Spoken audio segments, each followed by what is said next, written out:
দেশ বিদেশের সম্মানিত দর্শক শ্রোতা, আসসালামু আলাইকুম।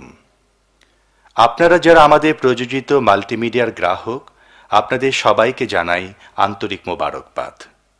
আপনাদের আন্তরিক সহযোগিতা ও আল্লাহর অশেষ মেহেরবানিতে অপসংস্কৃতির এই দুঃসময়ে ভবিষ্যৎ বংশধরদের রক্ষা ও সুস্থ সংস্কৃতির সুবাতাস ছড়িয়ে দেওয়ার প্রত্যয়ে আমরা নিরন্তর প্রচেষ্টা চালিয়ে যাচ্ছি। আপনাদের প্রতি বিশেষ অনুরোধ, আপনারা আমাদের original cassette, CD, VCD, DVD ক্রয় করুন। ডুপ্লিকেট ক্যাসেট ক্রয় বিক্রয় থেকে নিকটজনকে বিরত রাখুন এবং গুনাহ থেকে সবাইকে সাবধান করুন।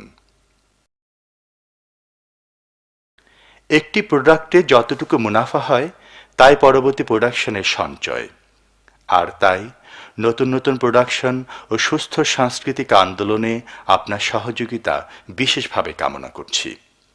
ক্যাসেট, সিডি, ভিসিডি, ডিভিডি ক্রয়ের সময় CHP মনোগ্রাম দেখে নিন।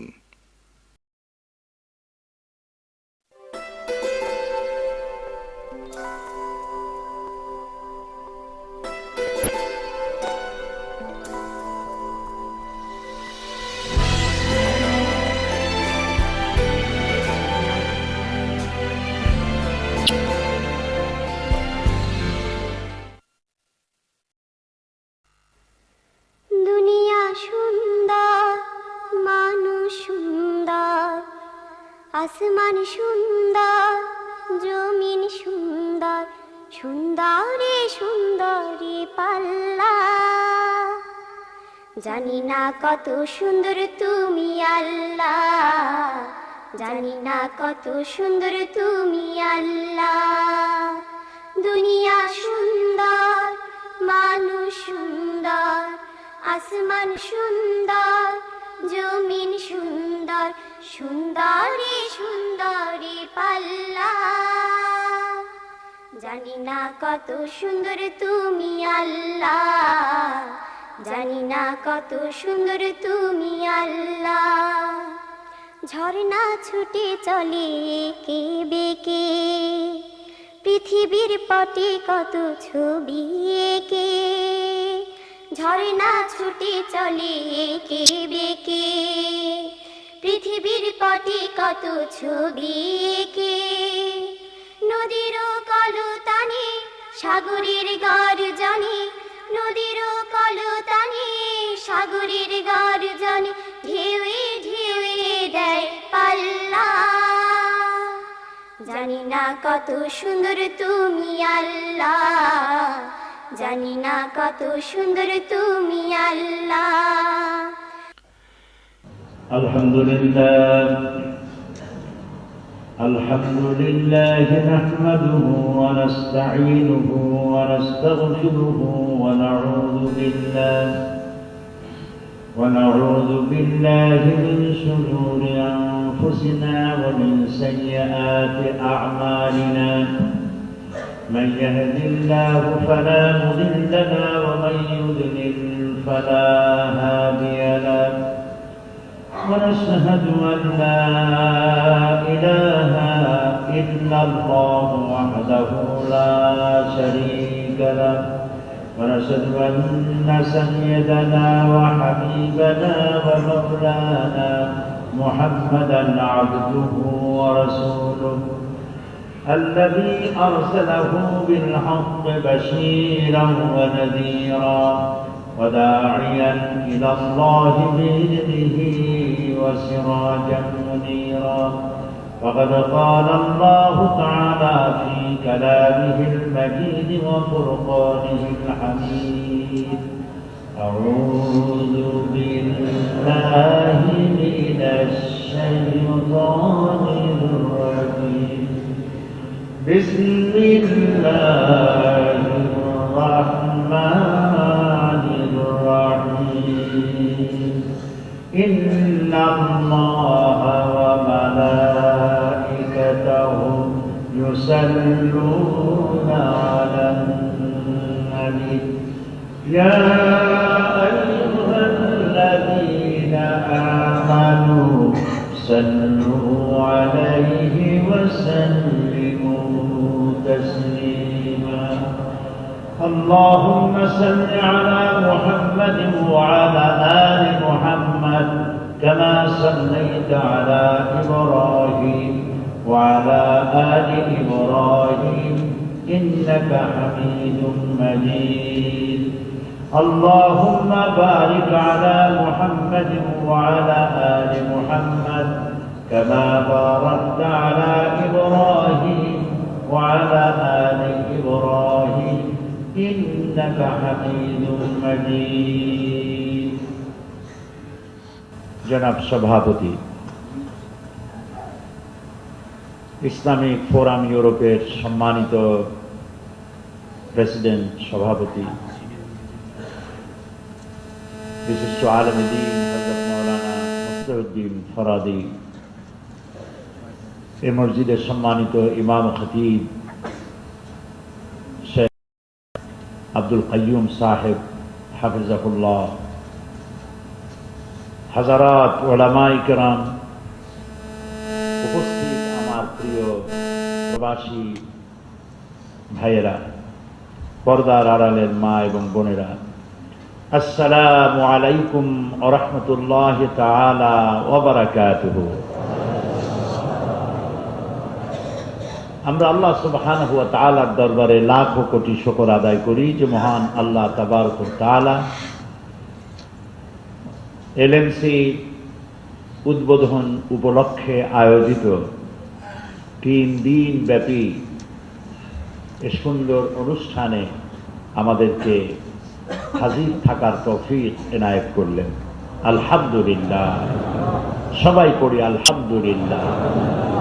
রব্বানা লাকাল হামদ হামদান কাসীরান তাইয়্যিবান মুবারাকান ফীহি ইয়া রাব্বি লাকাল হামদু কামা ইয়ানবাগি লিজালালি ওয়াজহিকা ওয়া আযীমি সুলতানিকা। আল্লাহ তাআলার শুকর আদায় করে শেষ করতে পারবো না। আল্লাহ তাআলা কি মেহেরবানি করলেন এই এলাকার প্রবাসী মুসলমানদের উপরে।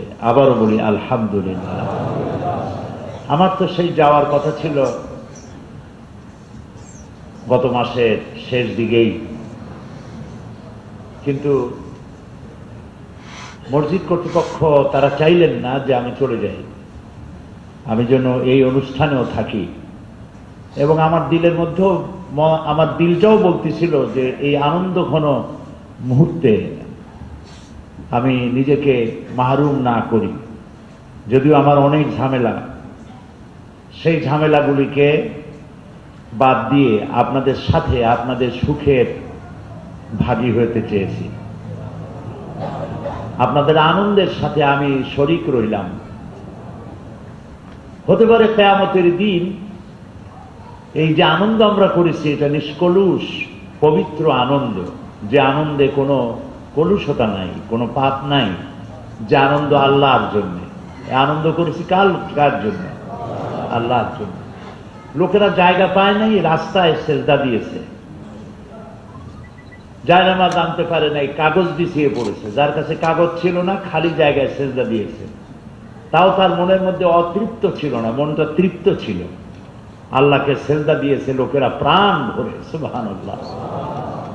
মেয়ে লোকেরা, পুরুষেরা, কেউ তো আনন্দে কেঁদে ফেলেছে যে মুসলমানদের, সারা বিশ্বব্যাপী মুসলমানদের এই দুর্দিনে আল্লাহ তাআলা তুমি কি নিয়ামত দেখালে, সুবহানাল্লাহ। তো আল্লাহ তাআলা আমাদেরকে একটি সুযোগ দিয়েছেন। আমি আপনাদের সেই সুযোগের সাথে আমি উপলব্ধি করেছি, আমি সমস্ত হৃদয় দিয়ে আপনাদের আনন্দকে উপভোগ করেছি। আমি বুঝতে পেরেছি যে আল্লাহ তাআলা এই জিনিসটাকে একটি নিয়ামত হিসেবে আপনাদেরকে দিয়েছেন। এটা শুধু ইসলামের মুসলমানদের জন্য নয়, এটা গোটা ইউরোপের মুসলমানদের জন্য, আমি আরো বাড়িয়ে বলবো গোটা দুনিয়ার মুসলমানদের জন্য নিয়ামত। ইংল্যান্ড যারা গণতন্ত্রের লালনকারী বলে দাবি করে, ওয়েস্টার্ন সিভিলাইজেশনের ধারক বাহক বলে যারা নিজেদেরকে দাবি করে, সভ্যতার লালন কেন্দ্র বলে দাবি করে, সেখানে মুসলমানদেরকে আল্লাহ তাআলা এইভাবে একটি সুন্দর প্রতিষ্ঠানের মধ্য দিয়ে নতুনভাবে আরেকবার তাদেরকে বিকশিত হওয়ার সুযোগ আল্লাহ তাআলা করে দিলেন। আমরা বলি সুবহানাল্লাহ, আলহামদুলিল্লাহ। আর মুসলমানদের জন্য তো আনন্দ হতেই পারে, মুসলমানরা তো আনন্দ করবে। সেই আনন্দ বছরে 2 বার আল্লাহ তাআলা ব্যবস্থা করেছেন, সেটি হলো ঈদ উল ফিতর এবং ঈদ উল আযহা। আর আরেকটি আনন্দ যা বছরে 2 বার নয়, 365 দিন, এবং এই 365 দিনের প্রতিটি ঘন্টা, প্রতিটি মিনিট, প্রতিটি সেকেন্ড আনন্দে। সেটা কি? সুবহানাল্লাহ। তাহলে তার আমার বলাই লাগলো না। মাশাআল্লাহ, জাযাকুমুল্লাহ। আল্লাহ তাআলা কোরআনে কারীমের মধ্যে বলেছেন, قل بفضل الله وبرحمته فبذلك فليفرحوا هو خير مما يجمعون। قل بفضل الله وبرحمته, এভাবে বলুন, আল্লাহর পক্ষ থেকে তোমাদের জন্য এটি আল্লাহর নিয়ামত, করুণা, রহমত, অনুগ্রহ যে আল্লাহ তাআলা কোরআনের মতো একখানা কিতাব তোমাদেরকে দিয়েছেন। সুবহানাল্লাহ। কালকে শেখ আব্দুর রহমান আস-সুদাইস এখানে বসে তিনি কোরআনে কারীমের শান, বরকত, ফাদাইল সম্পর্কে তিনি বলেছিলেন। আমরা প্রাণ ভরে তার বক্তব্য শুনেছি, আমরা প্রাণ ভরে তার পেছনে নামাজ পড়েছি, তাকে মহব্বত করি কোরআনের জন্য, ঠিক না? শেখকে কি জন্য মহব্বত করি? কোরআনের জন্য। আল্লাহ তাআলা তাকে একটা কণ্ঠ দিয়েছেন, সুবহানাল্লাহ। ওনার মৃত্যু পর্যন্ত আল্লাহ এটাকে স্থায়ী করুন। সৌদ আশ-শুরাইম, আলী আল জাবেদ, আব্দুর রহমান আল হুজাইফি, এরকম আরো যারা আছেন, হারামাইন শরীফাইনের ইমাম যারা, তারা আকাশের এক একটা জ্যোতিষ্ক। সুবহানাল্লাহ, কি তাদের তেলাওয়াত! সুবহানাল্লাহ। কোরআনের কারণেই তাদেরকে ভালোবাসি। কালকে আরো কত মজা পাইলাম, মাগরিবও পেলাম, আবার এশার তেলাওয়াতও শুনতে পারলাম। সুবহানাল্লাহ, সুবহানাল্লাহ। তো আল্লাহ রাব্বুল আলামিন একটা জিনিস দিয়েছেন, যে জিনিসটা দিয়ে আনন্দ আমরা করতে পারবো সারা বছর, সারাটি ঘন্টা, প্রতিটি মিনিট, প্রতিটি সেকেন্ড। আল্লাহ বলছেন, এই রকমের একখানা কিতাব যে আমি তোমাদেরকে দিয়েছি, ভাবে যালিকা, এটার কারণেই ফালিয়াফরাহু, আনন্দ করো। আর আনন্দ এই জন্য করো কারণ হুয়া খায়রুম মিম্মা ইয়াজমাউন, পৃথিবীর সমস্ত মানুষ যা কিছু অ্যাচিভ করেছে, যা কিছু অর্জন করেছে পৃথিবীতে, সেটা সোনার খনি হোক, হীরার খনি হোক, সেটা তেলের খনি হোক, সেটা ইন্ডাস্ট্রি হোক, সেটা প্রধানমন্ত্রীর পদ পাওয়া হোক, সেটা প্রেসিডেন্টের পদ পাওয়া হোক, যা কিছু সমগ্র বিশ্বের মানুষ অ্যাচিভ করেছে আর করবে, সব যদি একত্রিত করা হয় তো ওইটার সমান হবে না। কোনটার সমান হবে না? কোরআনের সমান হবে না। সুবহানাল্লাহ বলবেন না ভালো করে? আল্লাহ রাব্বুল আলামিন এমন এক নিয়ামত দিয়েছেন। কোরআন যদি না আসতো, নবীরা যদি না আসতেন, তাহলে গোটা পৃথিবীটা হয়ে যেত পশুর বিচরণ ক্ষেত্র। এখানে মানুষ বাস করতে পারত না। মানুষকে, মানুষ পশু নয়, মানুষ, তার যে কাপড় পরতে হবে কে শিখিয়েছে? নবীরা শিখিয়েছেন। সুবহানাল্লাহ। নবীরা শিখলেন কোত্থেকে? কোরআন থেকে, ঠিক না ভাই? তো সুতরাং এই কোরআনের কথা যাদের কাছে যায় নাই, তারা তো কাপড় পরার গুরুত্ব মনে করে না। আমি তো মনে করি এই দেশে যে শীতকাল আসে, আল্লাহর রহমত, শীত যদি 12 মাস থাকতো তাহলে অপর্দা থাকতো। শীতটা গেলেই, শীতটাই তাদের জন্য বিপদ, আর আমাদের জন্য অত্যন্ত ভালো। দুনিয়ার একজন বিখ্যাত ইসলামী চিন্তাবিদ এই দেশে এসে বলেছিলেন যে আল্লাহ তাআলা তো বলেছেন কুল্লিল মুমিনিনা ইয়াউদ্দু মিন আবসারিহিম, পরনারী থেকে তোমরা তোমাদের চক্ষুকে নিম্নগামী করে রাখো। এদেশে তো চোখ নিম্নগামী করে রাখাও মুশকিল, কারণ এদিকটা খোলা থাকে। প্রিয় ভাই সব, কোরআন এসেছে পৃথিবীর মানুষগুলিকে মানুষ বানাবার জন্য। সুবহানাল্লাহ বলেন, সুবহান। এই মানুষ বানাবার জন্য আল্লাহ তাআলা সুপার কোয়ালিটির মানুষ পাঠিয়েছিলেন। তারা হলেন আম্বিয়া আলাইহিমুস সালাম, যারা কখনো ভুল করেননি, আল্লাহ তাআলা ভুল করতে দেননি, গুনাহ করতে দেননি। গুনাহ করতে পারেন না এমন নয়, কিন্তু গুনাহ করতে দেওয়া হয় নাই। আল্লাহ তাআলা তাদেরকে হেফাজত করেছেন। সুবহানাল্লাহ। নবীর যদি ভুল হয়ে যায়, নবী থেকে যদি কোনো পাপ বেরিয়ে যায়, নাউজুবিল্লাহ বলেন, নবীর পদস্খলনের অর্থ কি? গোটা দুনিয়ার পদস্খলন হয়ে যাওয়া। এই জন্য আল্লাহ তাআলা তাদেরকে হেফাজত করেছেন। ওনাদের মতো চরিত্রবান ভালো মানুষ পৃথিবীতে আর আসে নাই। ওনারাই পৃথিবীতে উত্তম চরিত্র উপহার দিয়েছেন। উত্তম মানুষ কাকে বলে তা উপহার দিয়েছেন। মানুষ কিভাবে চলবে পৃথিবীতে তার বিষয়গুলি তারা উত্তম ভাবে বলে দিয়েছেন। আল্লাহ রাব্বুল আলামিন বলছেন যে এই মানুষগুলির ভিতরে আল্লাহ তাআলা নবী করিম সাল্লাল্লাহু আলাইহি সাল্লামকে শেষ নবী বানালেন, আর আমাদেরকে তার উম্মত বানালেন, আর দিলেন আমাদেরকে কোরআন। আলহামদুলিল্লাহ বলেন। এই কোরআনে কারীমে আল্লাহ তাআলা বলছেন, وَكَذَلِكَ جَعَلْنَاكُمْ أُمَّةً وَسَطًا لِتَكُونُوا شُهَدَاءَ عَلَى النَّاسِ, আর এইভাবে করে আমি তোমাদেরকে মধ্যমপন্থী শ্রেষ্ঠ উম্মত করে আমি তোমাদেরকে পৃথিবীর বুকে পাঠিয়েছি। সুবহানাল্লাহ। কাদেরকে বলেছেন? আমাদেরকে। বলেন কাদেরকে বলেছেন? আমাদেরকে, মুসলমানদেরকে। তোমরা হচ্ছ শ্রেষ্ঠ জাতি। কুনতুম খায়রা উম্মাতিন উখরিজাত লিন-নাস তা'মুরুনা বিল মারুফ ওয়া তানহাউনা আনিল মুনকার। তোমরা শ্রেষ্ঠ জাতি।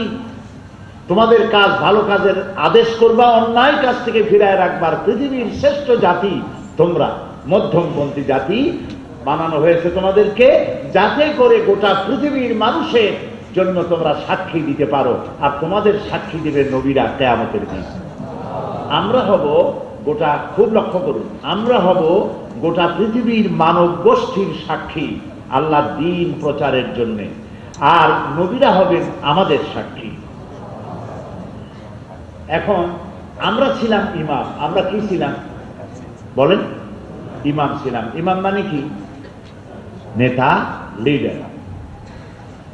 ইমাম কোথায় থাকে? নেতা কি পিছনে থাকে না সামনে থাকে? নেতা থাকে সামনে, ইমাম থাকবে সামনে। এখন ধরুন আজান হয়ে গেছে, আজান হয়ে গেছে, একামত হয়ে গেছে। আজান একামত দুটি হয়েছে। এখন ইমাম সাহেব উপস্থিত নাই, ইমাম সাহেব উপস্থিত নাই। অনেকক্ষণ অপেক্ষা করা হলো, ইমাম নাই। এখন কি হবে? এখন দু একজন চালাক মানুষ দেখলো যে এই তো সুযোগ, this is the golden opportunity. অনেক দিন চিন্তা করছি ইমাম আমি একটু নামাজ পড়াবো, ইমামতি করব। ইমাম ঠিক মতো সময় মতো আসে, তার জ্বালায় পারি না। আজকে যখন নাই, এই চান্সটা নিতে হয়। তো নিজের কথা তো আর নিজে বলতে পারে না যে আমি আসি, আমার ইমাম বানান। ওদিক থেকে একটু জোরে কাশে দিয়েছে। এখন লোকেরা মনে করলো যে এরকম অসময় এরকম কাশে কেন? তাকায় দেখে যে লম্বা জামা, মাথায় টুপি টাপি, বেশ কায়দা। তো লোকেরা বলছে আমরা তো ইমাম তালাশ করতেছি, মেহরবানি করে আসেন, আপনি নামাজ পড়েন। এই পাশে আবার আর একজন ছিল, সে জানে ওর খালি লম্বা জামা, আসলে ইলিম কালাম নাই। সে বলছে ও যদি পারে ইমামতি করতে, আমি কেন পারবো না? সে ওর থেকে বড় করে কাজ দিয়েছে, কাশি দিয়েছে। এখন লোকেরা ওইদিকে তাকায় আছে, দেখেন ইমাম আর একজন হয়ে। ইমাম লাগবে কয়জন? একজন। এখন প্রার্থী কয়জন? দুইজন। এখন কেউ বলে উনি করুন, কেউ বলে না তিনি করুন। এখন দুইটা গ্রুপ হয়ে গেছে। এ বলতেছে করিমউদ্দিন জিন্দাবাদ, ওরা কয় সলিমউদ্দিন মুর্দাবাদ। বাস, এখন ইমাম লাগবে একজন, হয়ে গেছে কয়েকজন, আবার তাদের গ্রুপ হয়েছে। এখন ইমামতি নিয়ে প্রথমে গালাগাল, প্রথমে কথা, উনি ভালো জানেন, উনি কম জানে, এইসব নিয়ে তারপরে হাতাহাতি, এরপরে টুপি ছাড়া, দাড়ি ছাড়া, তারপরে কিল ঘুষি, এরপরে বেশ কয়েকজন মরে গেল, অনেকগুলি আহত হল। এখন বিচার হবে, একজন বিচারককে ডাকা হলো। গল্প শোনাচ্ছি না, আমি আপনাদেরকে একটা গোলে নিয়ে যেতে চাই। বিচারক এসেছেন, বিচারক বসছেন বিচার করার জন্য। এত মারামারি হয়েছে সেজন্য বিচারকের তিনি কি প্রথম, তিনি বিচার করতে গিয়ে প্রথম কি ফাইন্ড করবেন, কি প্রথমে কি ফাইন্ডিংস তালাশ করবেন, তিনি প্রথমে কি দেখবেন? প্রথমে কার কতটুকু হাত ভাঙছে, কয়জন মরছে, বাড়ি খাইছে কোন জায়গায়, দাড়ি ফেসছে কতটা, এইটা দেখবে প্রথম? না। বিচারের সুষ্ঠু দাবি হচ্ছে মারামারিটা হলো কেন, সেইটাকে কারণ খুঁজে বের করা। তিনি প্রথমেই প্রশ্ন করবেন মারামারিটা হলো কেন। দর্শক যারা মধ্যপন্থী তারা বলবে হুজুর এই এই ব্যাপার, সবাই নামাজ পড়তে দাঁড়ায় গেছে, কেউ তো মারামারি করতে আসে নাই মসজিদে, সবাই দাঁড়াইছে নামাজ পড়তে, কিন্তু ইমাম সাহেব ছিলেন না। তারপরে এইভাবে এইভাবে ঘটনা হলো, পুরো ঘটনা শোনাই দিলেন। এখন বিচারপতি বললেন ইমামকে ডাকো। ইমাম আসলো, জিজ্ঞেস করা হলো আপনি উপস্থিত ছিলেন না কেন? তিনি বললেন যে আমি ঘুমের থেকে উঠতে দেরি হয়েছে, সেই জন্য আমি আসতে পারিনি। এখন যদি বিচারপতি এই ধরনের একটি জাজমেন্ট, একটা রায় দেন যে আপনি অসময়ে ঘুমাইয়া সময় মতো নামাজে এসে যায় নামাজে দাঁড়াতে পারেন নাই বলেই যারা ইমামতের যোগ্য নয় তারা ইমামতির জন্য প্রার্থী হয়েছে, এবং এটাকে কেন্দ্র করে মারামারি হয়েছে, সুতরাং যত খুন হয়েছে, হাত ভেঙেছে, পাও ভেঙেছে, আহত হয়েছে, নিহত হয়েছে, সবগুলির জন্য আপনি ইমাম সাহেব দায়ী। রায়টা যদি এমন হয়, রায়টা কি বেঠিক হবে না ঠিক হবে? ঠিক হবে, ঠিক হবে।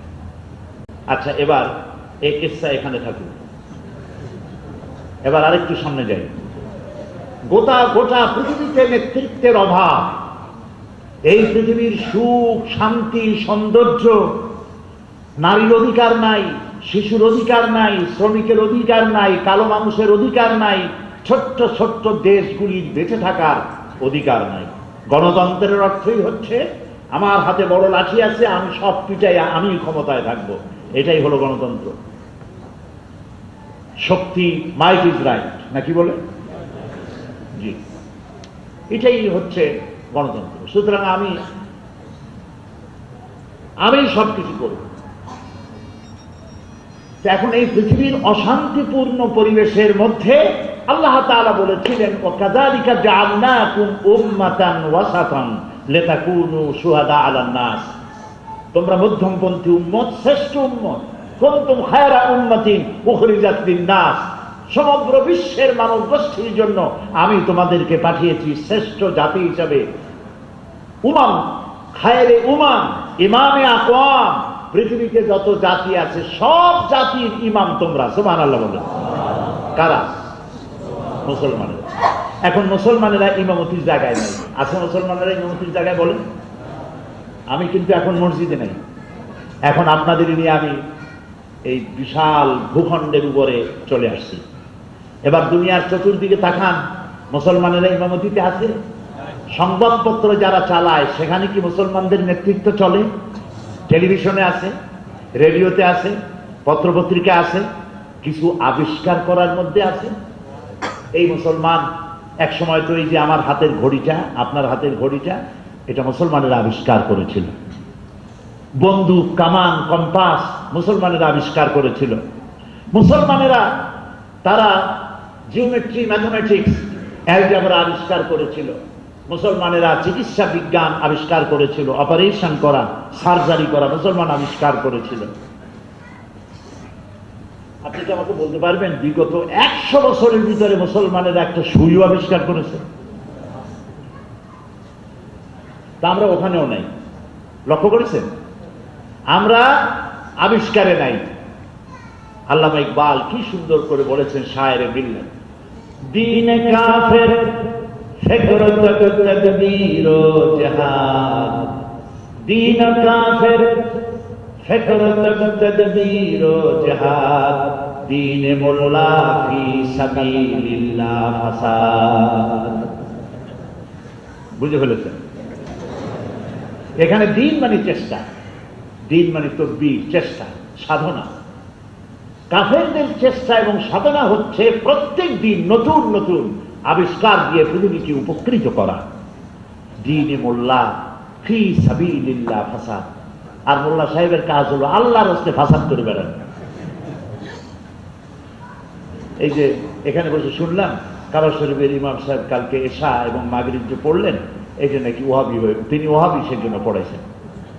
কত বড় বেয়াদব চিন্তা করতে পারেন? কত বড় বেয়াদব হলে এই কথা মুখ থেকে বেরোবে?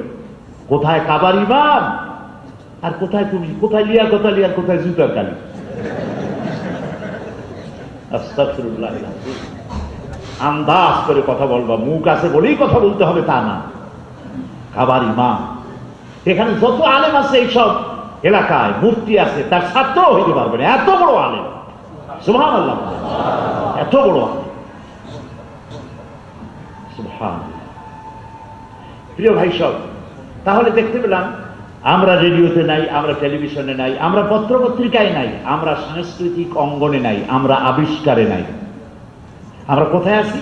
আমরা আছি মসজিদে।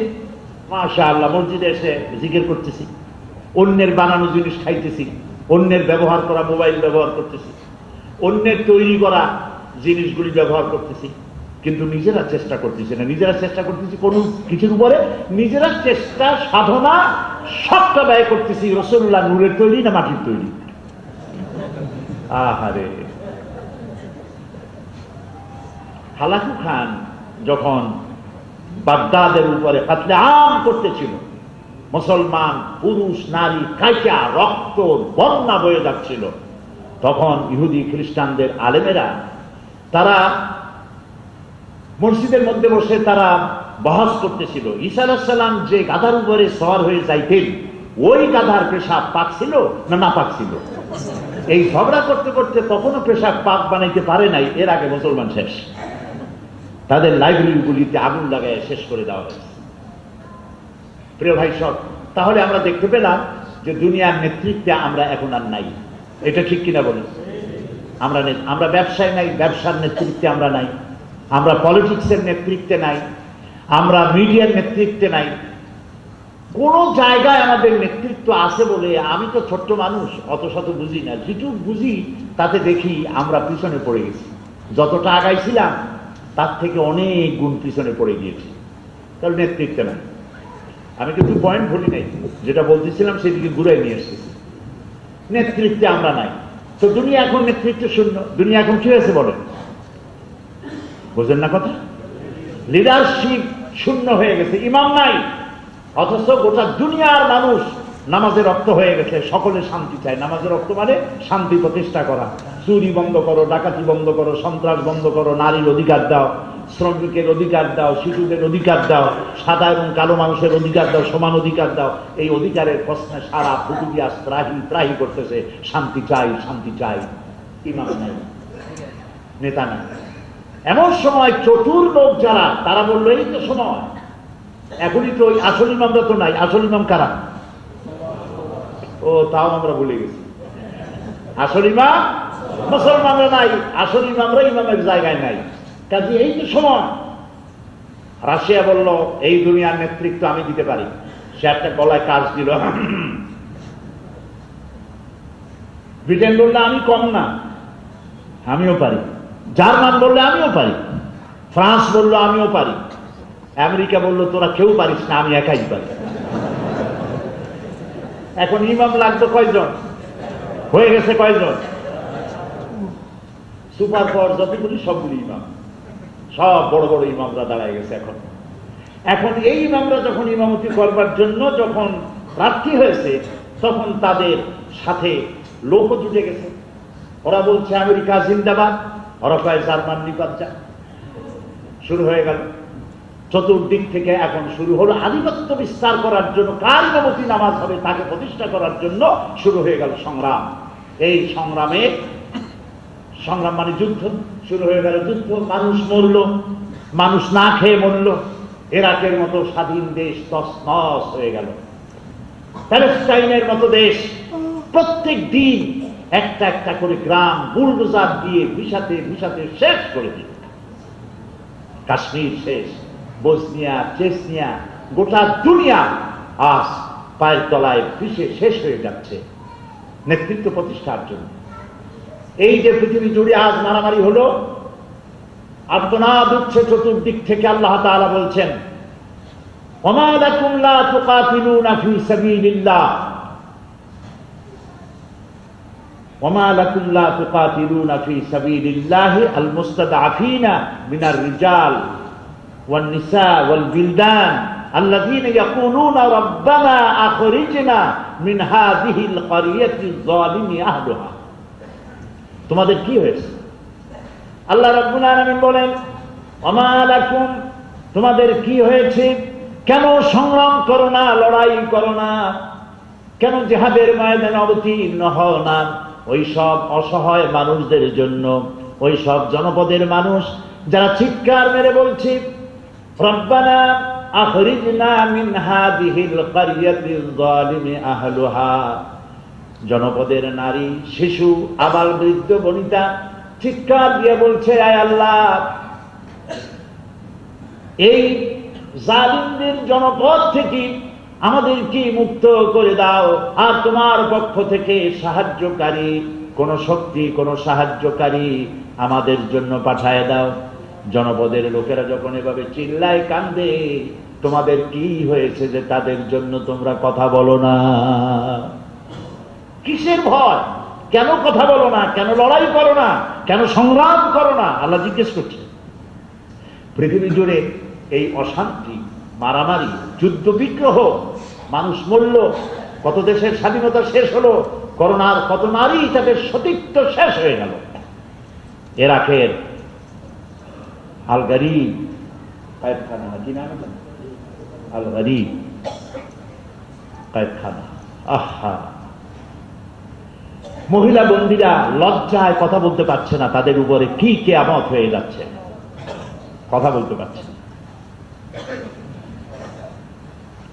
কাকে বলবো এই কথা? দুনিয়ার শ্রেষ্ঠ জাতি মুসলমান, বন্দী করে তাকে উলঙ্গ করা হচ্ছে, তাকে উলঙ্গ করে তার মুখের উপরে পেশাব করা হচ্ছে, কুত্তার বেল্ট গলায় পরাইয়া টানতেছে রাস্তার উপরে। টিভির পর্দায় দৃশ্য থেকে হাত ধরে যান, কলিজা ফেটে যায়, কি ছিলাম, কি হয়ে গেলাম। এই পৃথিবীর নেতৃত্ব ছিল মুসলমানদের কবজার মধ্যে, আর আজ মুসলমানের মুখের উপরে পেশাব করা হচ্ছে। দুনিয়া জুড়ে হাহাকার উঠছে। আহমদাবাদে মানুষ পোড়ায় দেওয়া হলো, বাড়ি বাড়ি আগুন লাগাইয়া। গুজরাটের রাজধানী আহমদাবাদ, হাজার হাজার মুসলমানদেরকে পোড়ায় মারা হয়েছে। সন্ত্রাসী আমরা, যারা পোড়ায় ওরা শান্তি কেন?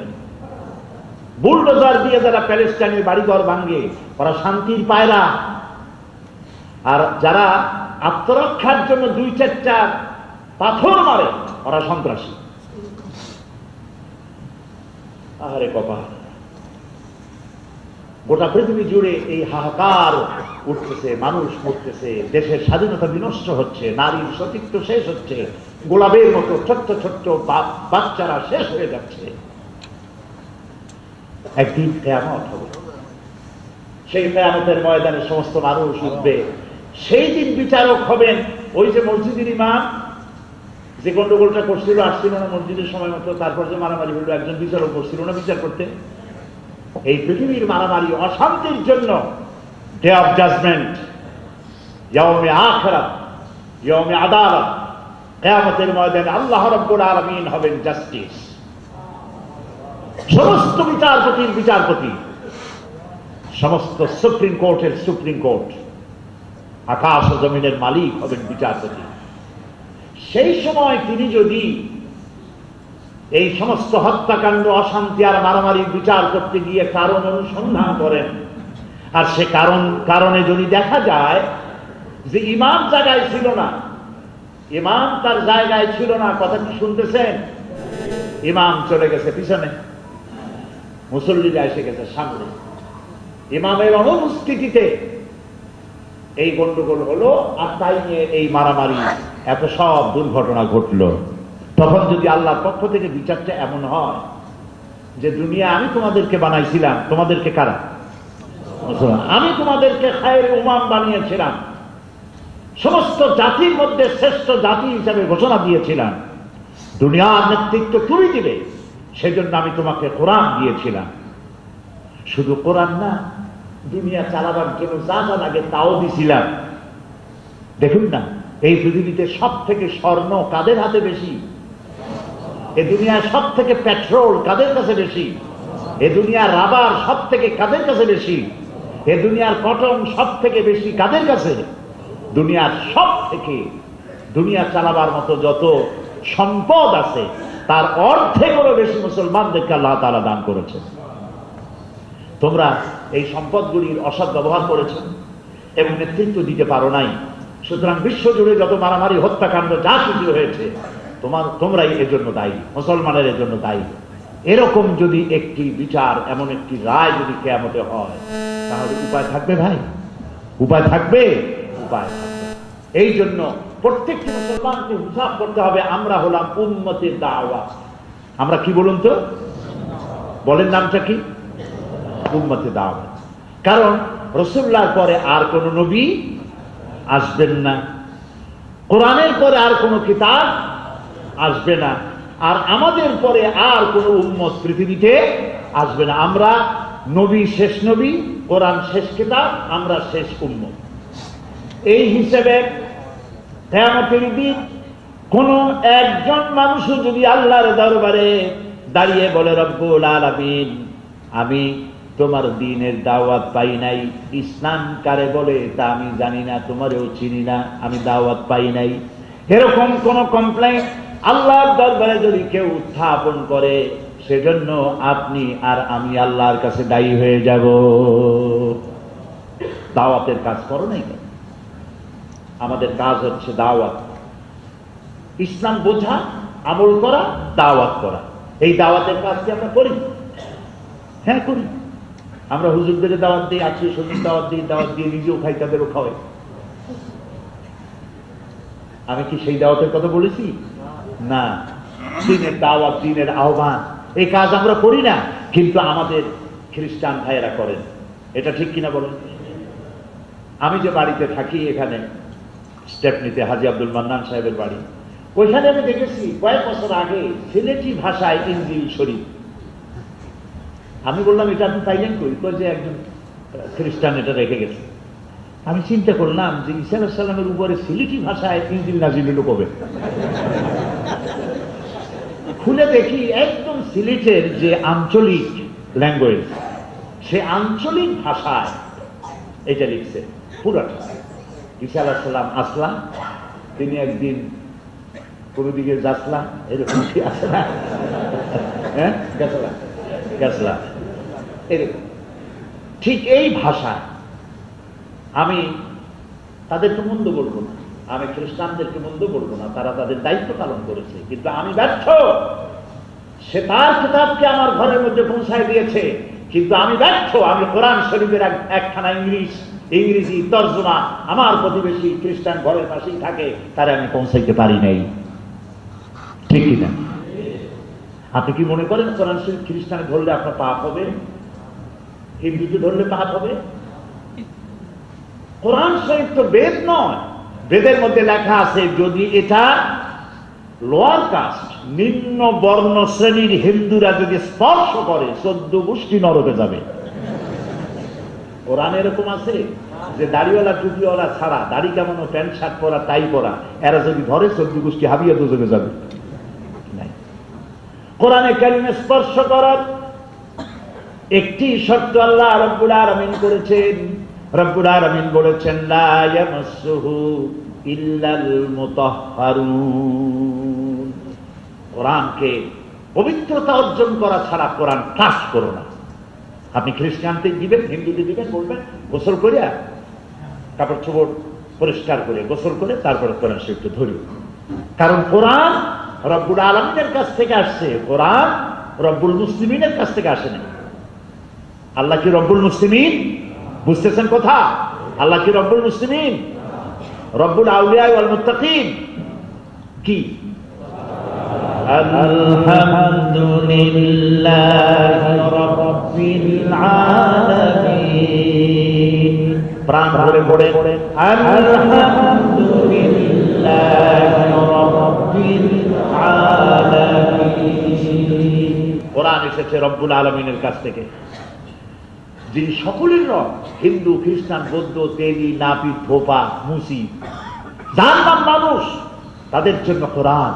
আর এই কোরআন পুরুষের জন্য, নারীর জন্য, সবার জন্য কোরআন নাজিল হয়েছে যার কাছে, তিনি রহমাতুল লিল মুসলিমিন নন শুধু, তিনি কি আল্লাহ রাব্বুল আলামিন। আর রাসূল আল্লাহ রাব্বুল আলামিন বলেন ওয়ামা আরসালনাকা ইল্লা রাহমাতাল লিল আলামিন। তামাম সৃষ্টি জগতের জন্য নবী আপনি, আপনাকে আমি আমার করুণার মুক্ত প্রতীক করে পাঠিয়েছি। সুবহানাল্লাহ, সুবহানাল্লাহ। আপনি আমার রহমত, আমার সমগ্র বিশ্বের জন্য আপনি আমার রহমত। সুবহানাল্লাহ। রব্বুল আলামিনের কাছ থেকে আসলো, কার কাছে? রহমাতুল লিল আলামিনের কাছে। আর যে কিতাব এলো, এই কিতাব যিকরুল লিল মুসলিমিন নয়, এই কিতাব হচ্ছে যিকরুল লিল আলামিন। আল্লাহ সকলে, রসুল সকলে, কোরআনও সকলে। আমার উচিত ছিল, আমাদের সকলের উচিত ছিল, আপনাদের প্রতিবেশী আছে না খ্রিস্টান, আছে না ইহুদি, আপনাকে কি করবে? আপনাকে কি মারবে? আপনাকে গালি দিবে? কিছুই করবে না। আপনি তার বাসায় যান, এক কাপ চা খান, কোরআন শরীফ একটা নিয়ে যান, ইংলিশ কোরআন শরীফ, মারমালু পিকথলের লেখা একটা, তার যে অনুবাদ করা কোরআন শরীফ আছে না, তর্জমা করা, তার আলহামদুলিল্লাহ বলেন। এরকম যারা মুসলমান হয়েছে ইংলিশদের মধ্য থেকে, তাদের লেখা কোরআন শরীফ, তাদের লেখা কি বলে তাফসীর কোরআন শরীফ তর্জমা করা আছে, এগুলি নিয়ে যান, তার সঙ্গে বিনিময় করেন, তাকে বলেন, স্পষ্ট করে বলেন। ওদের রিজার্ভেশন হচ্ছে, তারা ভাবে আমরা ঈসা আলাইহিস সালামকে কোনো সম্মান করি না, এইটা ভাবে। আপনি তাকে গিয়ে আলাপচারিতার মধ্য দিয়ে বলেন যে আমাদের রাসূলের কাছে কোরআন এসেছে, ওই কোরআনের মধ্যে বলা আছে লা নুফাররিকু বাইনা আহাদিন মির রুসুলি, আমরা কোন রাসূলদের মধ্যে পার্থক্য সৃষ্টি করি না। আমার রাসূল মুহাম্মদ সাল্লাল্লাহু আলাইহি সাল্লাম তিনি বলেছেন আমি একা রাসূল নই, একা নবী নই। হযরত আদম, নূহ, ইব্রাহিম, মূসা, ইয়াকুব, আইয়ুব, দাউদ, সুলাইমান, শুআইব, ঈসা আলাইহিমুস সালাম সব আল্লাহর নবী। সুবহানাল্লাহ, সবাই আল্লাহর নবী। এবং আমার কাছে কিতাব এসেছে কোরআন, এটাই শুধু কিতাব না, জাবুর, তাওরাত, ইনজিল সবটাই আল্লাহ। সুতরাং আমরা তোমাদের নবীকে সম্মান করি, শুধু সম্মান না, ঈসা আলাইহিস সালামের বিরুদ্ধে অপমানকর কোনো কথা বলে আমার সামনে থেকে কেউ পাও নাড়তে পারবে না। আমি আমার মুহাম্মদ সাল্লাল্লাহু আলাইহি সাল্লামকে যেভাবে সম্মান করি, ঈসা আলাইহিস সালামকে সেভাবে সম্মান করি। আল্লাহ রাসূল হিসেবে আমি তাকে সম্মান করি। এটা ঠিক কিনা বলেন? এটা ঠিক কিনা? তাকে বুঝান। আমরা হযরত মারিয়ামকে সম্মান করি, তোমরা তাকে আল্লাহর ছেলে বলো, এখানে আমরা ডিফার করি। যেহেতু আল্লাহ হচ্ছেন তিনি, আল্লাহ তো আর মানুষের মতো হইতে পারে না। আল্লাহরও যদি ছেলে হয়, নাউজুবিল্লাহ, তিনিও যদি ঘুমান, তাহলে সৃষ্টি আর স্রষ্টা দুইটা তো এক হয়ে গেল। সৃষ্টি আর স্রষ্টা দুইটা এক হইতে পারে? কখনো হতে পারে? তিনি তো স্রষ্টা আল্লাহ তাআলা, তিনি খাবেন কেন? তার তো খাওয়ার প্রয়োজন নাই, তার নিজস্ব কোনো প্রয়োজন নাই, তিনি সকলের প্রয়োজন মিটান, তার কোনো প্রয়োজন নাই। সুবহানাল্লাহ। আল্লাহ পরিষ্কার বলেছেন কি? আল্লাহ তাআলা বলেছেন কুল হুয়াল্লাহু আহাদ। পড়েন সবাই, কুল হুয়াল্লাহু আহাদ আল্লাহুস সামাদ লাম ইয়ালিদ ওয়া লাম ইউলাদ ওয়া লাম ইয়াকুল লাহু কুফুয়ান আহাদ। নবী আপনি বলুন আল্লাহ এক এবং একক, তাকে তিনি বেনিয়াস, কারো মুখাপেক্ষী নন। তিনি কাউকে জন্ম দেননি, তাকেও কেউ জন্ম দেয়নি। আকাশ আর জমিনে তার সমকক্ষ বলে কেউ নাই। সুবহানাল্লাহ। এইভাবে যদি আপনি আপনার প্রতিবেশীকে বুঝান, এটার নাম দাওয়াত। এটার নাম কি? আর বলবেন ভাই কোরআন শরীফ এটি আপনি একটু পড়ে দেখেন। আর যখন পড়বেন আপনি গোসল করে নিয়ে ওয়াশ করে নিজেকে ক্লিন করে তারপরে কোরআন শরীফটা ধরবেন, পড়বেন, আর আপনি বুঝবেন কেমন লাগলো আপনার, আমাকে বলবেন। ঈসা আলাইহিস সালাম সম্পর্কে কোরআনে আল্লাহ বলেছেন, হযরত মারইয়াম সম্পর্কে কোরআনে আল্লাহ তাআলা বলেছেন সব কথা এখানে আছে, বহুবার আছে, একবার না, সব কথা এখানে আছে। এই বলে যদি আপনি দাওয়াতের কাজ করেন, এটি আপনার জন্য সব থেকে ভালো হবে এই দাওয়াতের কাজ চালু করা।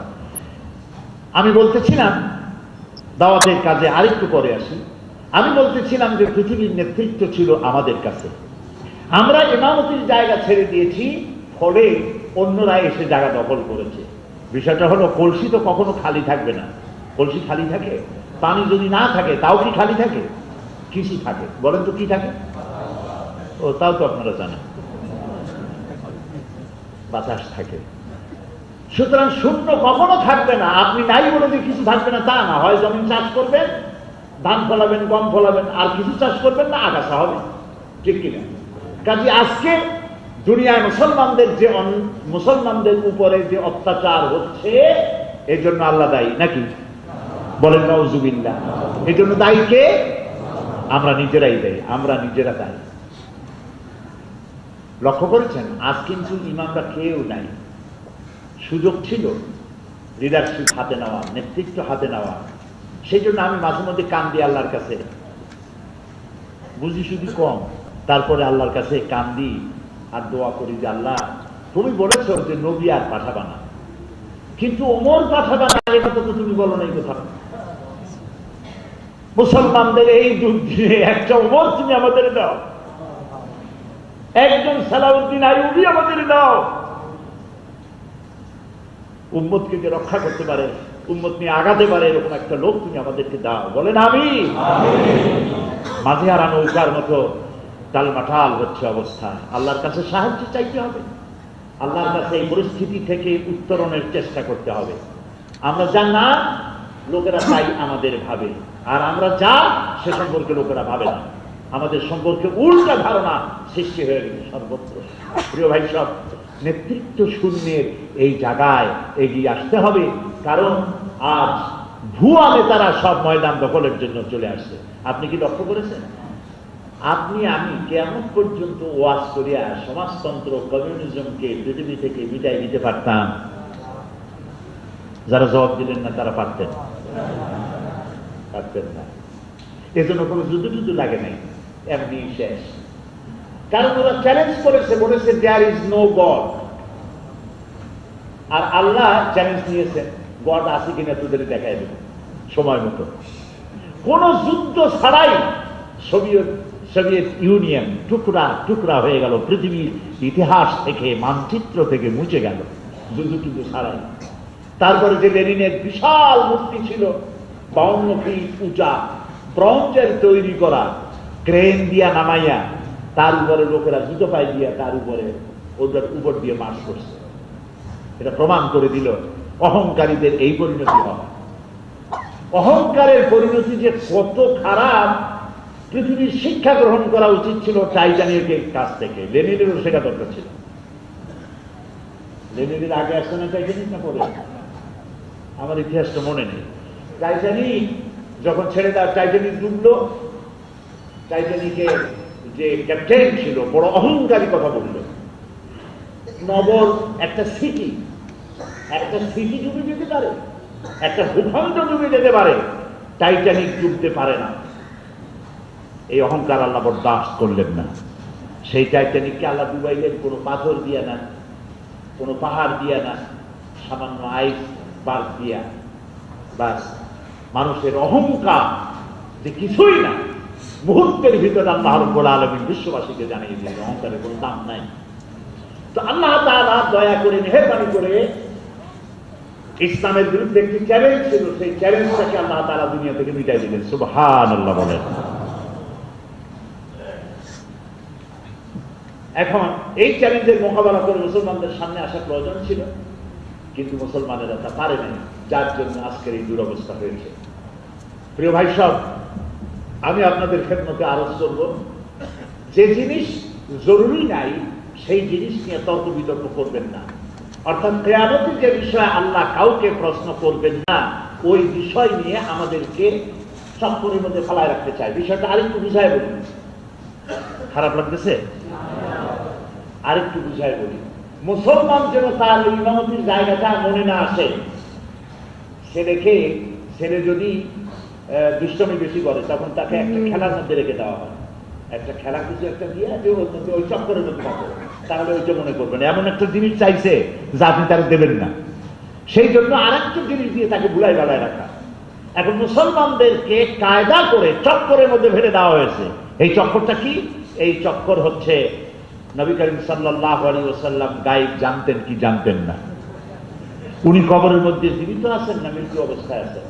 মিলাদ শরীফ দাঁড়ায় পড়বো না বসে পড়বো? আপনারা বলেন আমাকে, কিয়ামতের দিন আল্লাহ তাআলা এ সম্পর্কে তার কোন বান্দাকে প্রশ্ন করবেন যে আমার নবী নূরের তৈরি না মাটির তৈরি, এ ব্যাপারে তোমার মত কি বলো, কি তোমার আকীদা ছিল বলো? তুমি মিলাদ শরীফ বসে বসছো না দাঁড়ায় বসছো? আয় আল্লাহ, যশোরে যে একদিন মারামারি লেগে গেল, খুঁজে পাকিস্তান না বলো, একদলে কয় দাঁড়াইতে হবে। রাসূলুল্লাহর মহব্বত করার প্রমাণ হলো মিলাদ। যে মিলাদ করলো না সে কাফের, যেহেতু মহব্বত করলো না মিলাদ, সে কাফের হয়ে গেল। দেখেন কি কায়দা, কুল হু আল্লাহ থেকে কারবালা। একজন ওয়াজ করতেছে, ভাই কুল হু আল্লাহর কাছে শোনাবো, কিরকম? কুল হু আল্লাহু আহাদ, বলো হে মুহাম্মদ সাল্লাল্লাহু আলাইহি ওয়াসাল্লাম আল্লাহ। এই মুহাম্মদকে, তাকে আপনারা জানেন বলুন না? তা তো জানেন। ইনি হচ্ছেন হযরত ফাতেমার বাপ। আর ফাতেমাকে, ফাতেমা হলো হযরত হোসাইনের মা। হোসাইনকে ওই যে কারবালায় শহীদ হয়ে গেল। এখন কুল হু আল্লাহ দিয়া কারবালার ইতিহাস শুরু করে দিল।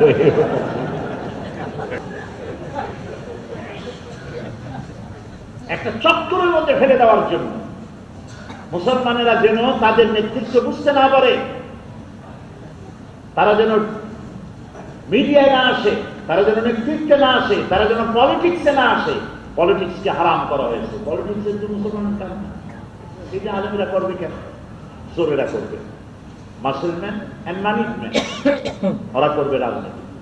আর যারা আলেমের রাজনীতি করে, আহারে আমার অনেক বলছে, আহারে আপনি ওয়াজ করতেছিলেন ভালোই ছিল, নির্বাচনে দাঁড়াইবেন কেন? এইরকম একটা কাম করা উচিত, মনে হয় নাম একটা কমিয়ে গুলো করবেন। তাই বললাম, আমার রসুল যদি না করতেন আমি এই কামে আসতাম না, একেবারে তওবা করে ঘরে বসে থাকতাম। যেহেতু আমার রসুল করেছেন সেজন্য আমাকে করতে হচ্ছে। মানুষকে খানকার মধ্যে বন্দী রেখে আর কিছু মাসলা মাসাইলের চক্করের মধ্যে দুনিয়ার এত বড় বিরাট শক্তি, 600 কোটি মুসলমানের 600 কোটি মানুষের মধ্যে 150 কোটি মুসলমান, সুবহানাল্লাহ, 150 কোটি মুসলমান, কি বিশাল শক্তি তাদের! অর্ধশত রাষ্ট্র যাদের হাতের মুঠায়, পৃথিবীর অর্ধেকেরও বেশি সম্পদ যাদের হাতের মুঠায়, তারা মিলাদ নিয়ে ব্যস্ত হয়ে গেছে। যশোরে মারামারি হইল, একদল বলল যে যারা এটা পড়বে না তারা কাফের। শুধু কাফের না, ওর জানাজাও হবে না। ওই কাফের মরে গেলে ওর কবরে যদি ঘাস হয়, ওই ঘাস যদি কোনো গরু তো খায়, সে গরু কাফের। এখন কিছু তো দাঁড়াইলো, আর যারা মজবুত আমরা দাঁড়াবো না, তারা বসে থাকি। একজন বুড়া মানুষ রুকুর হালতে শেষে লোকেরা জিজ্ঞেস করছে যে বুড়া মেয়ে চাচা, অর্ধেক বসা অর্ধেক দাঁড়ানো, আপনি রুকুর হালতে কেন? বলে ভাই, বুড়ো বয়সে কোন দলে যে কি খবর হচ্ছে, আমি রুকু দিয়েছি। আহারে মুসলমান, আমি আল্লাহর ঘরে মসজিদে বসে বলছি, বিশ্বাস করুন কিয়ামতের দিন আল্লাহ তার কোন বান্দাকে প্রশ্ন করবেন না মিলাদ পড়ছিলে অথবা পড়ো না। রাসূলুল্লাহর ইন্তেকালে 600 বছর পরে এই মিলাদের আবিষ্কার হয়েছে, পর্যন্ত ছিল না। তাহলে রাসূলুল্লাহর ভালোবাসার জন্য আমরা মিলাদ করবো? আপনি আমাকে বলেন, আগে এই প্রশ্নের জবাব দেন, রাসূলুল্লাহকে সব থেকে ভালোবেসেছে কারা? সাহাবীরা না আমরা? একজন সাহাবী, আমি তো বলবো একজন সাহাবী লক্ষ লক্ষ সাহাবীদের মধ্যে একজন সাহাবী রাসূলকে যে ভালোবাসা দিয়েছেন, সারা পৃথিবীর সব মানুষ একত্রিত হয়ে সেই ভালোবাসা দিতে পারবে না। মা ছেড়ে দিয়েছে, বাপ ছেড়ে দিয়েছে, ছেলে, স্ত্রী, সম্পদ। এখন যে যুদ্ধ হয়, ঠাসঠুস করে মেরে দিল, রিমোট কন্ট্রোল দিয়ে উড়াই দিল, সেই সময় যুদ্ধ সামনাসামনি, ছেলে দেখতেছে বাপের ঘাড়ের তরবারি উঠাই দিচ্ছি, বাপ দেখতেছে ছেলের কল্লা উড়াই দিচ্ছি। সুবহানাল্লাহ। আপনি কি মনে করেন? বদরের যুদ্ধের পরে হযরতে আবু বকর রাদিয়াল্লাহু তাআলা আনহু তার ছেলের মুখোমুখি হলেন। আব্দুল্লাহ কাফের। আব্দুল্লাহ বলছে, আব্বাজান বদরের মাঠে আমার তরবারির সামনে আপনাকে কয়েকবার পেয়েছিলাম, কিন্তু আপনি আমার সম্মানিত পিতা বলে আমি আপনাকে কিছু করতে পারি নাই। হযরত আবু বকর বলেন, আব্দুল্লাহ রে, তুমি বদরের মাঠে কয়েকবার আমাকে পেয়ে ছেড়ে দিয়েছো। আল্লাহর কসম করে বলি, বদরের প্রান্তরে যদি যুদ্ধ চলাকালীন সময় আমার তরবারির সামনে যদি একবারও পড়ে যেতে, আবু বকরের তরবারি তোমারে ছেড়ে বলে ক্ষমা করে দিত না। এর নাম ইসলাম, এর নাম ইসলাম। সাহাবীরা যে মহব্বত রাসূলকে দিয়েছেন, সেই মহব্বত আমরা দিতে পারবো না। এমনকি আবু তালিব, তিনি কি সাহাবী?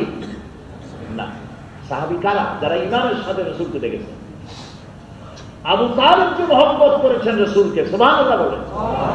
নিজের পরিজাত টুকরা সন্তান হযরত আলী, 8-8.5 বছর বয়সের কিশোর ছোট্ট বাচ্চা, আলাদা বিছানায় রেখে এটি মুহাম্মদ সাল্লাল্লাহু আলাইহি ওয়াসাল্লামকে বুকের সাথে জড়ায় সারা রাত কাটাইছেন।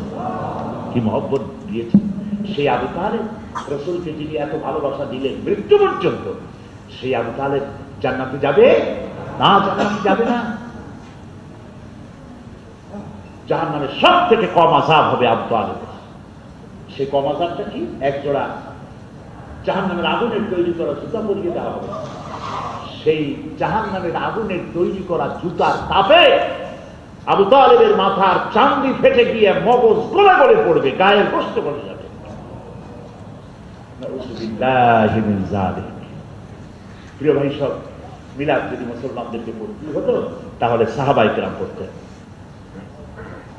ঈদ মিলাদুন নবী, ওই আরেকটা সকল ঈদের সেরা ঈদ রাসূলুল্লাহর জন্মদিন। এটি আরেকটি বাজে কথা। ইসলামে ঈদ মাত্র দুইটা, ঈদুল আযহা, ঈদুল ফিতর। আমরা যেন সাহাবীদের চাইতে বেশি ভালোবাসতে না যাই। সাহাবীরা যে ভালোবাসছেন ওইটার অনুসরণ করবো, তাহলেই ভালোবাসা হবে। ভালোবাসা কি? রাসূলুল্লাহ বলেছেন, মান আহাব্বা সুন্নতি ফাকাদ আহাব্বানি, যে আমার সুন্নতকে ভালোবাসলো সে আমারই ভালোবাসলো। ওয়া মান আহাব্বানি কানা মাইয়া ফিল জান্নাহ, আর যে আমার সুন্নতকে অনুসরণ করে আমারে ভালোবাসলো, আমার সাথে সে কিয়ামতে জান্নাতে চলে যাবে। চক্করের মধ্যে ফেলাই দিচ্ছে। কথা কি বুঝতে পারতেছেন ভাইরা? চক্করের মধ্যে পড়ে গেছি। প্রত্যেক মসজিদে মসজিদে দেখবেন এগুলি নিয়ে আলোচনা। ইমাম সাহেব এগুলি নিয়ে আলোচনা করতেছেন, শবে বরাত নিয়ে, তারপরে মিলাদ নিয়ে, নূর নিয়ে, এরপরে গায়েব তার ছিল কিনা ইত্যাদি, রাসূলুল্লাহ মরছেন না জীবিত আছেন, এইসব কথা নিয়ে আল্লাহ আমাদেরকে মাফ করুন, বলেন আমিন। এক কথায় শেষ, রাসূলুল্লাহর চাইতে শ্রেষ্ঠ মর্যাদা আল্লাহ পরে কারো নাই। সুবহানাল্লাহ বলেন, জোরে বলেন সুবহানাল্লাহ। আল্লাহর পরেই তার মর্যাদা, এর থেকে আপনি বেশি মর্যাদা কি দিয়ে দিবেন? কিছু জাহিল আলেম এখানে এসে আলেম হয়, পোস্টারে নাম খুঁজে পাওয়া যায় না, নামের আগে এত কিছু। আহলে সুন্নাত ওয়াল জামাতের মহাসভাপতি, জি মাশাআল্লাহ। কি সব ওয়াজ কয়েছে, লোকেরা তো অফ করতে গেছে আল্লাহর ঘর, যাই দেখে আল্লাহর ঘর নাই। হায় হায়, আল্লাহর ঘর গেল কই, কিয়ামত হবে নাকি? কিছুক্ষণ পর আল্লাহর ঘর ফিরে আসে। তো তুমি তো দেখেছি না আল্লাহর ঘরে, তো তুমি জানো না মুহাম্মদ সাল্লাল্লাহু আলাইহি ওয়াসাল্লাম পৃথিবীতে আসছেন, আমি তাকে তো অফ করতে গেছি। এইরকম ওয়াজ মানুষে করে। তারপরে বলে যে নবী করিম সাল্লাল্লাহু আলাইহি ওয়াসাল্লাম সাধারণ মানুষের মতো মায়ের পেট থেকে আসে নাই। কেমনে আসছে? কুদরতি কায়দায় অপারেশন করে ভিন্ন জায়গা দিয়ে বাইর করা হয়েছে। কি সব বাজে কথা। তারপরে নবী করিম সাল্লাল্লাহু আলাইহি ওয়াসাল্লামের পেশাব পাক, তার পায়খানা পাক, এই সমস্ত কথা, এগুলি ওয়াজ করার বিষয়। আহারে, দুনিয়ার মুসলমান শেষ হয়ে যাচ্ছে মার খেতে খেতে, আর কি সব ওয়াজ করে। আর মানুষ তো বোঝে না, যখন বলে যেটা পাক সেটা পাক। একদিন নবী মোস্তফায় রাস্তা দিয়ে হাইটে যায়, হরিণ একটা বান্দা ছিল গাছেরই তলায়। লোকেরা কয় সুবহানাল্লাহ, কিয়া কো কিয়া কো। অথচ মিছে কথা, এগুলি কোরআন হাদিসে কোথাও নেই, হাদিসের কথা। রাসূলুল্লাহর নামে, রাসূলুল্লাহ বলেছেন, আমার নামে যদি কোনো মিথ্যা কেউ রচনা করে, সে যেন তার নিজের জায়গা জাহান্নামে তৈরি করে নেয়। বলে নাউযুবিল্লাহ। আমার নামে, আবার বলি, আমার নামে যদি কেউ মিথ্যা রচনা করে, সেজন্য জাহান্নামে তার নিজের একটা সিট তৈরি করে নেয়। সাহাবীদের নামে মানুষ কান্দাবার জন্য সুরসার দিয়া হাবিজ যাবি কতগুলা কিসসা কাহিনী, যার মধ্যে কোনো সারবত্তা নাই, এইসব বলে মানুষকে চক্করের মধ্যে ফেলে দেওয়া। এই চক্কর থেকে বেরিয়ে আসতে চান? এরকম জবাব চাই না, পুরুষের মতো ঠাস করে জবাব দিতে হবে। চক্কর থেকে বেরোতে চান? আল্লাহ তৌফিক দিন, বলে না আমি। এই চক্কর থেকে বেরিয়ে আসার জন্য ইসলামিক ফোরাম আল্লাহর নিয়ামত, আলহামদুলিল্লাহ বলেন। ইউরোপে ইসলামিক ফোরাম আল্লাহর নিয়ামত, আবার বলেন আলহামদুলিল্লাহ। আজ আমি তো বুক ফুলায় বলি, যখন সিলেটে ওয়াজ করি, যখন আর কোথায় ওয়াজ করি, বাংলাদেশে কত জায়গায় যে করি তার তো ঠিক নেই। আমি বুক ফুলায় বলি যে আমাদের এই ঢাকা, সিলেট, চট্টগ্রাম, খুলনা শহরে বন্দরে চলতে গিয়া যত বোরখা পরা মেয়ে লোক দেখা যায়, East London, Whitechapel, green স্ট্রিটে এর থেকে বেশি বোরখা পরা মেয়ে লোক দেখা যায়। আলহামদুলিল্লাহ বলেন, আলহামদুলিল্লাহ বলেন। আল্লাহ তাআলা তাদের কত সম্মান দিয়েছে মেয়ে লোকদেরকে, আলহামদুলিল্লাহ কত সম্মান মেয়ে লোকদের। আমরা পুরুষ, আমাদের পায়ের তলে জুতা, স্যান্ডেল, আর ওরা মায়ের জাতি। মেয়ে লোকেরা কিসের জাতি বলে? মায়ের জাতি। আপনার আমার পুরুষদের পায়ের তলে জুতা আর স্যান্ডেল, আর ওরা মায়ের জাতি, ওদের পায়ের তলে সন্তানের জন্য। আল্লাহর বেহেশত ওদের পায়ের তলে, সুবহানাল্লাহ বলে। সুতরাং তাকে সম্মান করুন। আপনার স্ত্রীকে মুসলমান বানান। তার মানে কি? মুসলমান নাম তো অস্ত্র থাকলে তো হবে না, তাকে দিন বুঝান, ইমান নিজে আগে বোঝেন, তাকেও বুঝান, বাচ্চাকে বুঝান, ছেলেকে বুঝান। এটা হল দাওয়াতের কাজ। ইসলামিক ফোরাম এই কাজগুলি করতেছে, ওয়াইবও বানাইছে। আমার এত আনন্দ লাগে। আমাদের দেশে বলে বর্ণচোরা আম। আপনারা কি বোঝেন ওটা কি? সমস্যায় পড়ে গেছেন অনেকে। বর্ণচোরা আম হলো আমটা উপরে দেখতে কাঁচা, কিন্তু ছোলাটা খুলে ফেললে দেখবেন একদম ভিতরে লাল আর যা মিষ্টি, ওলা মজা। কথা বুঝতে পেরেছে? এটার বলে বর্ণচোরা। আমি এইখানে দেখি ওই প্যান্ট, শার্ট, চুল, টাই, শার্ট সব কিছুই আছে, কিন্তু তারা যখন সভ্যদারি করে, দর্শে কোরআন, দর্শে হাদিস দিয়ে তাহাজ্জুদ করে যখন কান্দে, বর্ণচোরা। আর এই যুবকগুলিকে আল্লাহ তাআলা সব থেকে বেশি ভালোবাসেন, সুবহানাল্লাহ। যুবককে ভালোবাসবে না, বাসবে আপনার আমার মতো দাঁত পড়া, চোখে দেখি না, কানে শুনি না, আমাদের ভালোবাসে রাখি ওরে ভালোবাসা দরকার। কারণ হলো মসজিদের ইমাম সাহেব যদি বলে আমি ঘুষ খাই না, এখন তো আমাদের বেড়াশোনা ঘুষ দেয় কে? এসপি, দারোগা, মন্ত্রী, এমপি, ওরা যদি বলে আমরা ঘুষ খাই, ওদের দাম আছে, কারণ রাজ্যেই 200 টাকা আসে সামনে, ঠিক না? তো বুড়া মানুষ আপনি তো তাহাজ্জুদ করবেনি, সারা রাত ঘুম আসে না, কাশের জ্বালায় করি কি, উঠে তাহাজ্জুদ করি। বউকে চোখে দেখতে পারে না, বাড়িতে জায়গা নেই, করি কি, সবে তাবলীগ করি। এখন কি করবেন? যুবকের তো ঘুম আসে, সন্ধ্যা হইতে হইতে ধুলে পড়ে, ঠিক না? এই ধোলা না ধুলে সে চোখে পানি দিয়া তেলাওয়াত শুরু করেছে, নামাজ শুরু করে দিয়েছে, আল্লাহ খুশি হয়ে গেছে, সুবহানাল্লাহ।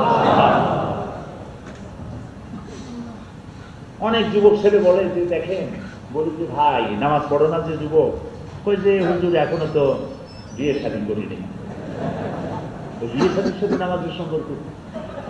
আবার আর একজনের কয় যে বিয়ে তো করছি, বাচ্চা টাচ্চা হয়নি, ওগুলো হোক তারপরে নামাজ পড়ে, তারপরে বাচ্চা কাচ্চাটা হয়েছে, কিন্তু এখনো তো বুড়া হয়নি, বুড়া হয়ে তারপরে বুড়া হইয়া কিচ্ছু করতে পারবে না। বুড়াদের জিগাও, দাঁড়াইতে পারে না, মাথা কট করে ওঠে, পাও চালাইতে পারে না, ঠ্যাং খট করে ওঠে, চোখ দিয়ে তাকাইতে পারে না, কানে শোনে না, খাইয়ে হজম হয় না, ঠিক না? কাছে বুড়া দেহটা আল্লাহরে দিয়ে লাভটা কি? তাজা দেহটা দিয়ে দাও, সুবহানাল্লাহ। হামজালার মতো তাজা দেহটা দিয়ে দাও। আব্দুল্লাহ বিন রাওয়াহা মুতার যুদ্ধে যাওয়ার জন্য আল্লাহ রাসূল তার নাম নিয়েছেন, ওই রাত ছিল তার বাসর রাত।